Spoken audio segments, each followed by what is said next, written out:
Hey everybody, welcome to this week's Q&As. It's Thursday morning, so hopefully everybody had enough time to get their questions in. So let's jump in and see what we got. First up on Patreon, Tony Escobar wants me to talk a bit about RetroNAS and how it's used with a Mister and a PlayStation 2 setup. And while I've done a RetroNAS video before, it is something I use all the time and I always like talking about it. And how I use it is exactly that scenario. So for Mister, you don't need RetroNAS. You could just create a share on a network server that you have and connect it that way. But by using RetroNAS, you're able to use its ROM sorting capabilities. So if you have multiple different things connecting to your server, Misters, Raspberry Pis, whatever else, they all look sorted in the format that it should be sorted for that device, or just, file browser style. So that's a huge advantage right there. And I use it the same way Tony does in that I have multiple misters in my setup, and each are using small micro SD cards that have the basics on it. My favorite game of all time, the 240p test suite in all versions, as well as my go-tos like Sonic, Mario, all that stuff that I usually use to do video comparisons on and things like that. But when I actually use it to play games, I always use the CIFS mount to connect to my server. And it mostly works fine. And when I say mostly, the only time I ever run into issues is if there's a wireless dongle issue, which seems to be plaguing Misters for years. Although the very last update that just came out a day ago or 2 days ago or something seems to have improved that a bit, but we'll see. Maybe that's just a fluke. But when you're actually definitely connected to the network, the only issue I run into is occasionally I have to remount the CIFS share, which is what happens to Tony. But if you have that file already on your micro SD card, it's as easy as just going to scripts and hitting mount. That's it, nothing else. So I don't find that to be a problem at all, especially because I lose, a minute? Because what happens is you load up your core. Well, first, you're on the main Mister screen and you wait for either the Wi-Fi or the network logo to pop up. Then you load your core, then you go into load your games, and if there's no games there, or only the one or two like I have on mine, then you know you're not connected. So just go back to the main menu, go to scripts, remount CIFS, reboot, and you're done. So it's easy. I mean, it would, when things never break are obviously better, but that's not how tech works. We're all nerds. We know that. So the fact that the fix is super easy is great. Just back up those files, the script files to mount and dismount, because that way, if you ever forget what your credentials are, then you got to go look all that crap up. Whereas if you just have your files saved somewhere, you just redump them, especially if it's cases like for me, there's one Mister I use that's sitting right here next to me always that I constantly reformat because I want to make sure any of the crazy testing I'm doing isn't affecting other things. So I always just have a little Mister folder that I drag my normal stuff over to it. Now, for the PlayStation 2, you actually require a bunch of stuff in order to make that work unless you have a RetroNAS. So basically, Tito from Macho Nacho Productions did a video on how to use a Raspberry Pi to direct connect. You could also use a Pi to have a server built in, or you could just load a plugin into RetroNAS, dump all of your ISOs into the corresponding folders, and then set up your PlayStation 2 the same way you would with any network loading, and that's it. And that is huge. While I'm very much liking the MemCard Pro 2's functionality for that, and I think much like I have my go-to games on my Misters, I'm going to always keep those on MemCard Pro 2, but just the fact that I could drop an ISO in a folder and then it appears on my PlayStation 2. I mean, anybody that's messed with that stuff before, especially if you have like an IDE hard drive that you got to take out, put in your converter, plug into your PC, load up the custom software. I mean, this is infinitely easier, and it's just a plugin right into RetroNAS. So as far as cool new features, those are my main uses for RetroNAS. And I know that Dan and I think Sorik was still working on a couple of other cool things, and there were a bunch of stuff implemented since launch that just doesn't really apply to my day-to-day, so I don't think I'm the right person to talk about that. But it is something that I think is slowly evolving, but its current functionality is just awesome.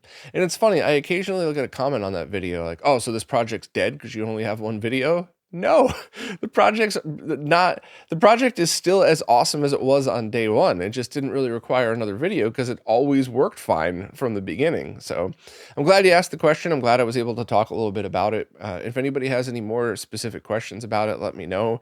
But yeah, I mean, Tony, the only thing you're running into, I run into now and then, is that I got to remount my CIFS occasionally, not as much as you, and I'm not really sure why you're running into that issue again, but you know, um, I think it's an awesome thing and it's free. And there's the plugin for Unraid, so that's how I use it. So you don't even need a Raspberry Pi if you already have an Unraid server set up. So yeah, I'll leave links to everything, and if anybody has more questions, fire away. Next up, Dude Dudson wants to know my thoughts on replacing capacitors. What generation of system should be recapped? Anything PS1 era and older, or is it more complicated than just age? So, my answer to you is going to be a mix of fact and opinion. And the fact is, there are absolutely consoles and handhelds that are notorious for bad and leaking capacitors that could completely destroy it. So, if you own those, and off the top of my head, original Xbox has one capacitor, PC Engine Duo, Turbo Duo consoles, PC Engine Express, and Turbo Express, the handhelds, and of course, Game Gears. Guaranteed, if you have one of those and they've never been opened before, the capacitors are already leaking. And if you don't replace them relatively soon, it could eat through the motherboard and destroy it permanently. So, from that perspective, those are must do's, regardless of when the console was made. You know, the original Xbox is far newer than a Game Gear, but that one is going to be equal to, the importance of opening it up. So, that's definitely fact. Now, on the opinion side of things, if I just got like, let's say I got a Dreamcast, right? Picked one up at a game store and the clock battery is dead. So I just want to throw another one of those in. I'll open it up and I'll take a visual inspection. And if I don't see any leaking capacitors, and I'll make sure to use a flashlight and a magnifying glass if you're getting old like me, like I'll take a good solid minute to look around. But if I don't see any damage, I might not feel the need to do that at the moment just because I'm just here to replace a battery. So let me take the case open, look around, go from there, and fine. Everything looks good. I'll slap it back together. However, let's say I go to the store and a retro game store and I pick up a Super Nintendo and I bring it home and I plan on putting the new Voltar board in it. So now I'm already planning on doing some work to it. And I do know from absolute fact experience that as capacitors age, it does affect audio and video quality. So even if it's a scenario which the caps aren't leaking, they're just kind of older and dying, you could get better performance. So for me, that's a no-brainer. I'm already going to have to open up the console. I'm already doing some mod work. I'm already going to clean it up. For me personally, it would be silly not to also just replace the caps. Voltar is actually even recommending that you do that with all of those installations because that could really affect the performance. So that's one of those scenarios where you might not need to, but I absolutely would. And same thing with like a Genesis, you get an old Genesis Model 1, you want to do the subcarrier bypass, so you keep composite video, but you get improved RGB. That's not too hard of a mod. You got to make your own little boards for it, but you already have it open and you already are making a tiny little board and putting all this stuff in it. So why not just take the time to replace the caps? You probably don't need to, but now in both of those scenarios, you don't ever have to open those consoles again. I mean, they might outlast me at this point. So those are just, a mix of my facts and opinions on it. Basically, if the capacitor isn't leaking, there isn't a need to immediately replace it. But if you already planned on spending time working on a console, I absolutely would. And you mentioned PS1. In the case of PS1, I absolutely would at least the power supply if you're taking the time to open it for any reason. But yeah, that's just it. If anybody has any other opinions or if I forgot anything, let me know in the comments. But that's kind of where I stand now, and it's kind of where I've always stood on it. Next up, Cam just got an absolutely awesome 36-inch JVC D series that they'd like to get a heavy-duty cart for so that it could be wheeled into a utility area when not in use. So, first and foremost, awesome TV. I owned one and I loved it. And the only reason I got rid of it is I'm constantly moving stuff around in here. And that is just over the size limit for me to pick up and carry comfortably. The 32 inches I could do myself, it still isn't fun. And the 36 inch, I did it, but that's just a stupid thing for somebody in their 40s to do themselves. And I got to be able to lift this up and move it around all the time. So that was the one I bought from Steve from RetroTech and then sold for the exact same price to another awesome member of the retro community who's sort of local. Awesome TV. I really enjoyed it. And I have good news. It's not expensive to get a cart for this. What you're going to want to do is the same thing that I have done all across here for all of my other monitors. And you need to get Global Industrial is where I go to if you're in the US to order these things. And it's basically a rack with poles and castors. But there's two tips that you have to listen to me on if you're going to go down this route. First of all, do not cheap out on the casters. You could definitely cheap out on the racks, although the price difference isn't that much at all. But when you get bad casters, those cheap screw-in knockoffs, you will absolutely wear those out. And I know I've told this story a million times. I apologize to everybody who's heard it before, but my D32, the best display ever, or best CRT ever, basically, I had that on a rack with cheap wheels on it. And I had ordered a new one because a friend of mine brought this up to me, and Beast had planned on coming over after work that day to help me get the monitor off and put it on the new stand. So I said, all right, well, I don't want to waste Beast's time. Let me assemble the new one before he gets here, and then we could just do it together and enjoy a highball afterwards. And I'm trying to line up the racks to be at the same height because I had it measured so for my couch it'd be at the perfect height for my head, and it's not lining up. And I'm going, did I line it up in the wrong spot? Did I miss something? And I looked, and one of the wheels had backed itself out and bent. And it was basically one or two more turns, and that thing would have snapped and popped off.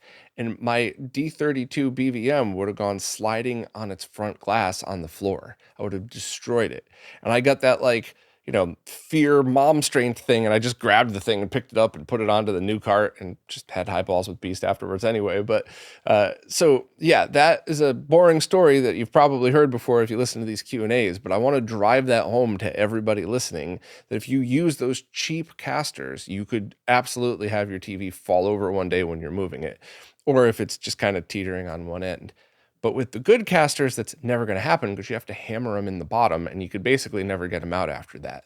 So in the scenario I have here, I ordered a couple all from Global Industrial. I had it all built together. And the only other tip that I will give that I don't think is a must, but I certainly felt like it was an upgrade, is after you get it, cut one piece of wood to the exact shape of one of the racks that you get. And you have to do like a little U-shaped cut on the edges to get around where the pole inserts are. But that helped distribute the weight of the TV across the entire rack, because each rack is rated quite a lot of weight. I think 200, 300 pounds or something more than that, I believe. But you're still, if you have feet on a TV, you're putting those feet in very specific places. Where if you put the feet on a piece of wood, even a thin piece of wood, it really helps distribute it, and you get a lot less bowing on the bottom. Now, if you don't listen and the rack snaps, all that's going to happen is the foot of your TV is going to snap through that part, and you'd have to just take it all apart and probably swap your racks out. So it's not nearly as dangerous as getting bad casters. But I mean, how much does a piece of wood cost from Home Depot or something? And you just take a handsaw if you don't have anything else and cut a half moon shape in it. And for the carts that I have are silver, I just used the standard wood color. But for the carts I have that are black, I just got black spray paint and sprayed the wood, and it looks really cool. So I will leave links to the Global Industrial stuff. I think I already have them in the main page, so I'll just link that page on RetroRGB. But that's it. 4 poles, 4 good casters. I think they sell them in 4-packs. And then I think I have 3 racks on each one. You don't really need 3, but I like to have 2 shelves, and I also think adding 3 helps with stability. So, some of the shelves underneath are kind of thin, but I'm still able to put all my consoles on them. But yeah, this is totally doable. And the other huge bonus of good casters is it's far easier to wheel a super heavy monitor around than the cheap ones. The cheap ones, you gotta, really get it started, but the bigger ones, they spin right around. I mean, you still got to put some effort into it, but it's not the same.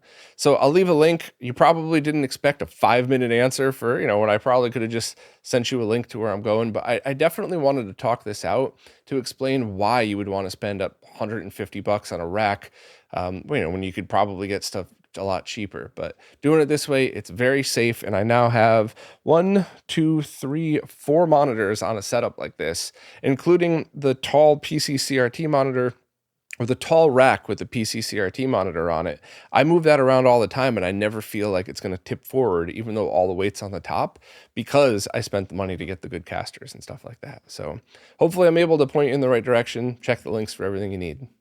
Next up, Ryan Pinney uses multi-out breakout adapters to safely run composite video from their consoles to a CRT and RGB to a RetroTank. And they're wondering if the same thing is available for the Model 2 Sega Genesis. And I believe Electron Shepherd was working on one of those, but I don't think it's ready, and I haven't gotten a prototype yet, so it's probably a ways off. But let me just back up a second to explain what Ryan's doing. And I'll use the Electron NMB as an example because I have a full write-up on that on the website. So basically, This takes the Nintendo multi-out and breaks out composite, S-video, and RGB, and buffers the composite signal so that you could safely use something like a sync-on composite RGB cable at the same time as you would use the composite video RCA jack, or I guess you could use two composite outs if you wanted to, essentially allowing you to have three video signals outputting from your SNES at the same time completely safely. This is not a Y cable video scenario. This is exactly the proper way to do something like this. The PlayStation multi-out adapter was one from Sony that was released that Ryan also uses, that does basically the same thing. And Ryan's also using the DB Electronics TurboGrafx thing that also does the same thing. It allows for multiple outputs at the same time. And I love these adapters, and for exactly this reason, but also for people who just want different choices for things.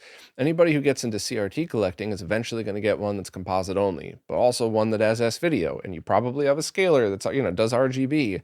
So I think these are awesome, and I don't know of anyone available for the Model 2 Genesis yet, but I really, really, really hope that one does become available for all of these same exact reasons.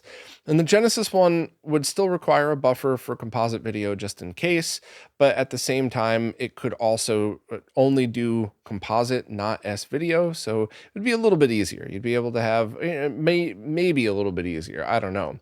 I think the bigger problem with the Model 2 Genesis is there would need to be some kind of cable solution. And that's where things get expensive and complicated. Because if you have a cable going from the multi-out to a breakout board, is it fully shielded on all the video lines? How are you going to be able to prevent interference? It's not nearly as easy as you would think, whereas the Electron NMB is just a PCB that plugs right in. So I don't know if that's still in the works. I'll reach out to Electron Shepherd anyway just to see.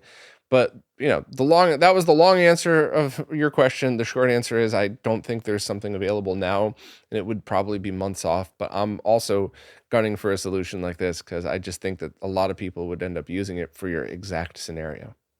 Next up, Rent Optional has an LG CX OLED that they bought in November 2020, and they got the Costco 5-year warranty along with it.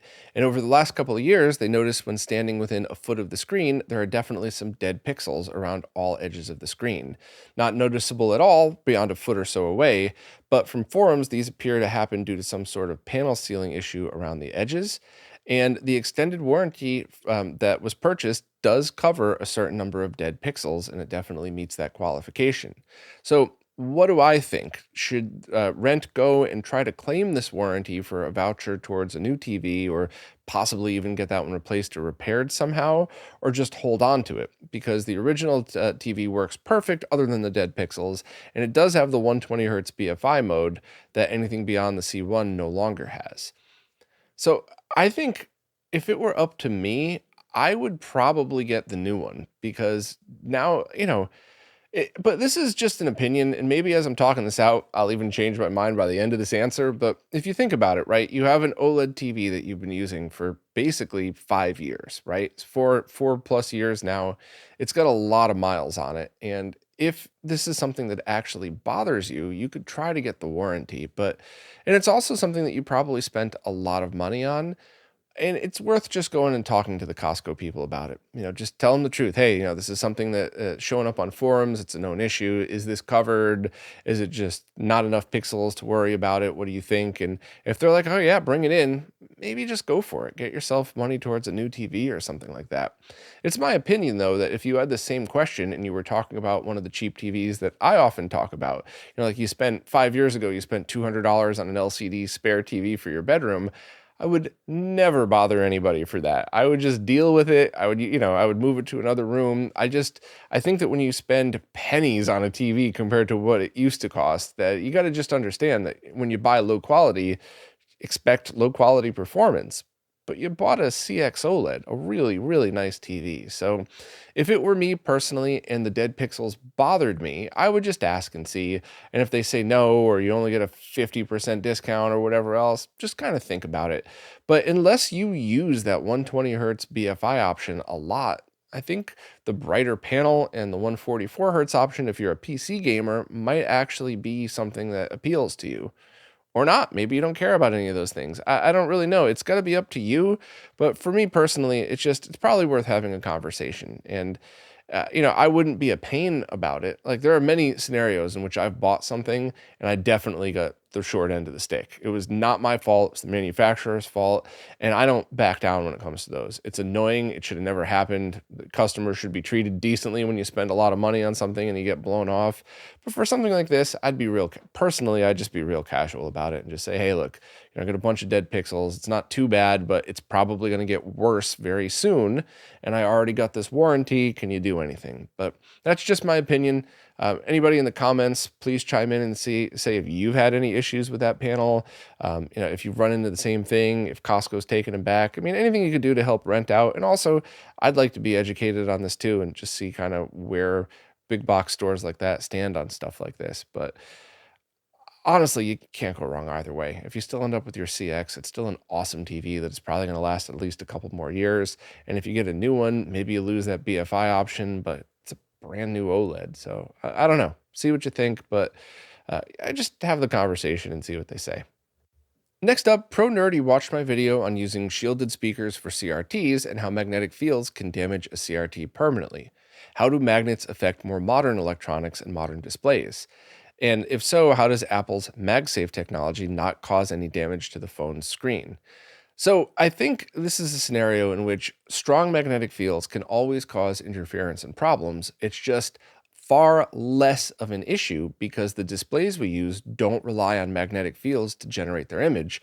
And that's exactly what CRTs do. They generate magnetic fields in order to send the image correctly. And that's how you can get the beams of light so far out of phase and permanently broken if you have strong magnetic fields too close.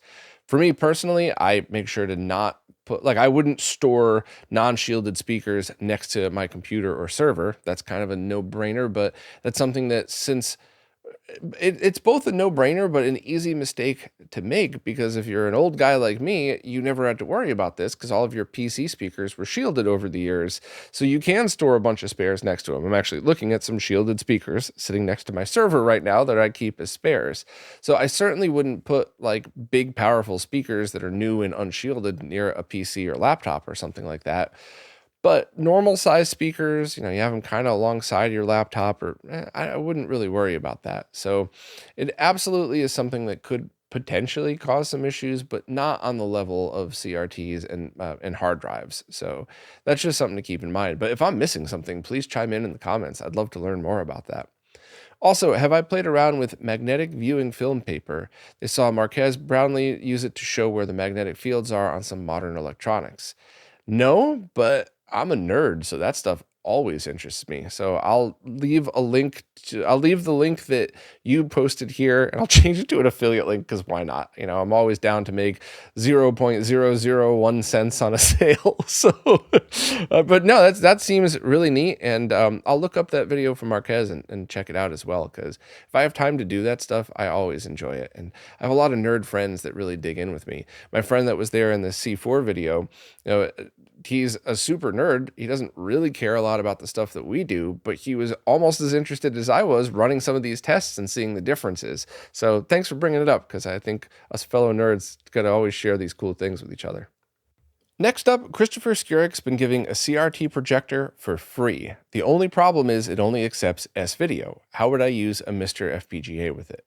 Well, first, congratulations. That's awesome. Even if it's not the world's best projector, it's free and that's going to be fun to play with. The questions I have for you is, do you already have an analog output for your Mister? Do you just have a D10 on your shelf? Do you have a basic case with only HDMI output? Or do you already have an analog video solution? If you don't, and it's just HDMI only, I would absolutely get one of those retro Castle kits that does super high quality output, and all you would have to do is set the Mr. INI file and grab a Saturn S-Video cable, and you're done. That's it.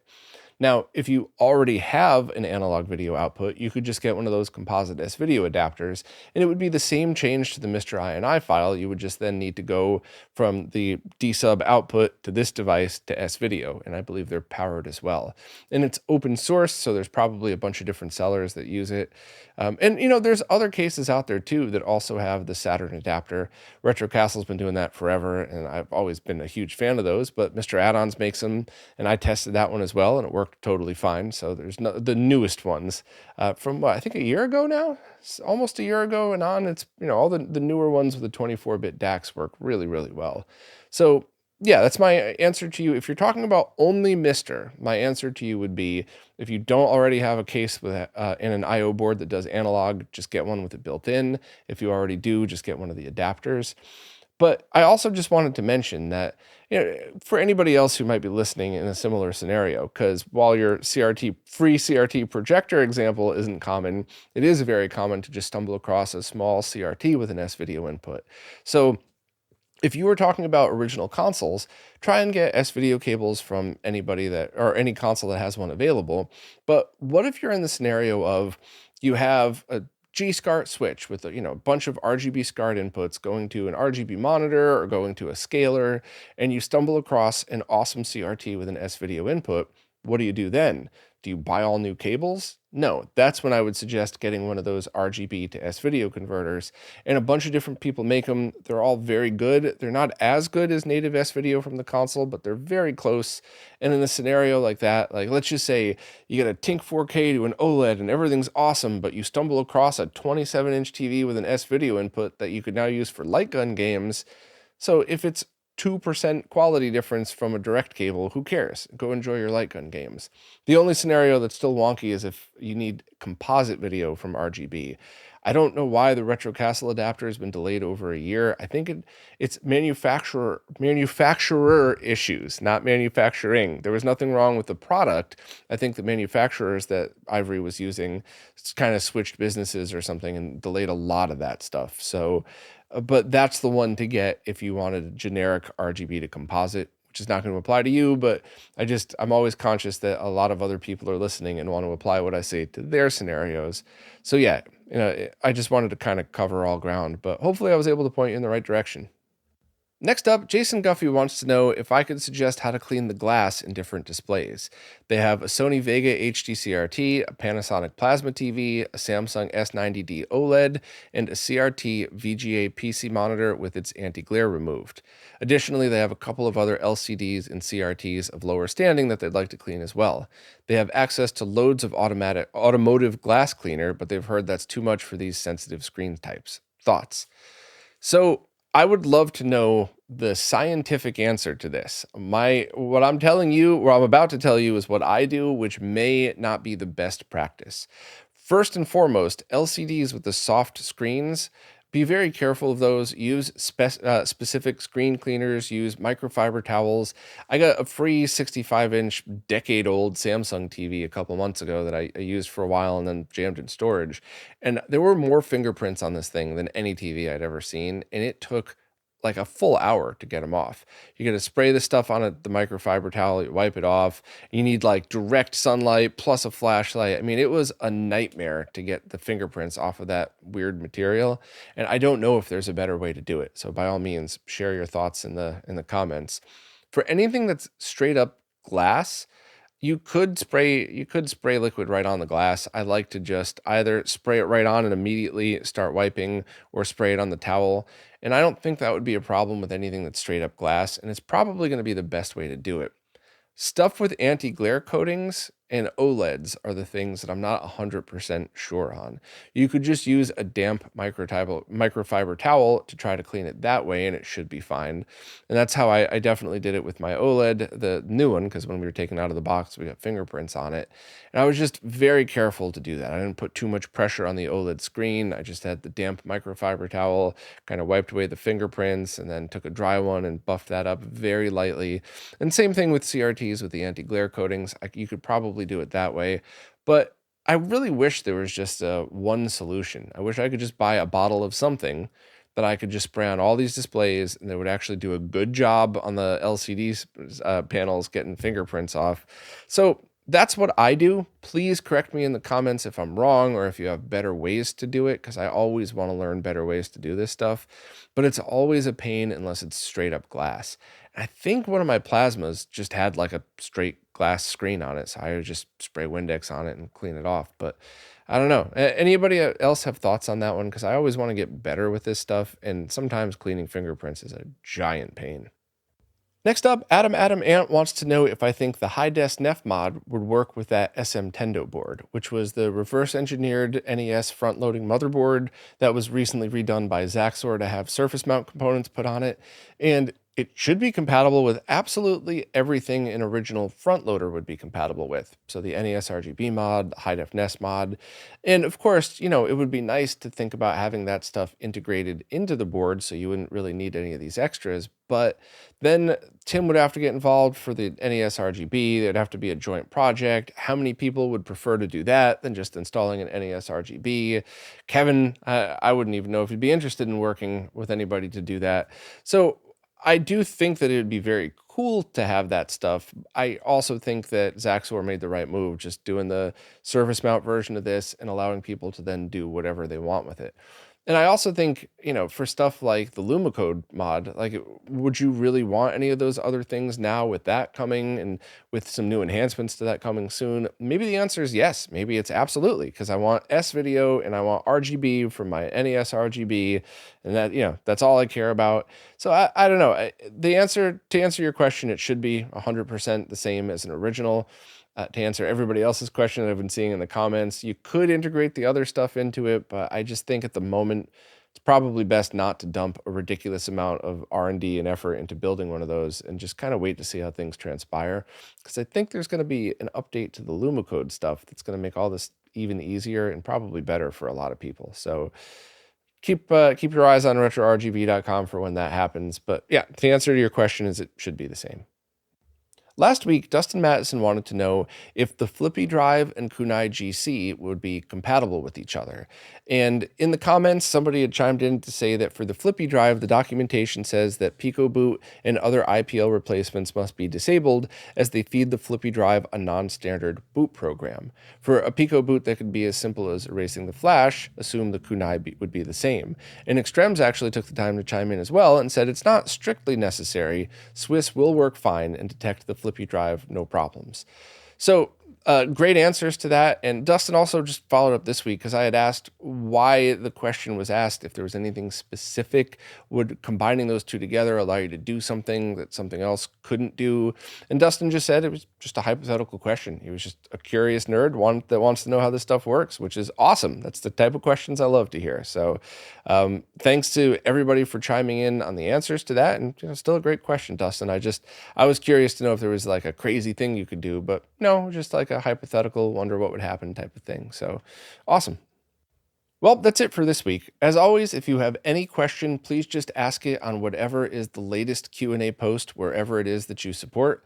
The way these services work, I can't really figure out what's a new question on an old post. Plus, as you saw here today, I like just scrolling through and reading them in real time as if we were just hanging out somewhere. And anywhere you support, ask the question. Very often, like today, the questions only come in on Patreon just because that's where the majority of people support, but no favoritism. Everybody's treated the same. Wherever you ask your question, just post it there and I will get to it every week. So as always, thank you to everybody who participates, and especially thank you to anybody who supports in absolutely any way, because it really is you who's keeping all this going. So thank you all so much, and I'll see you next week.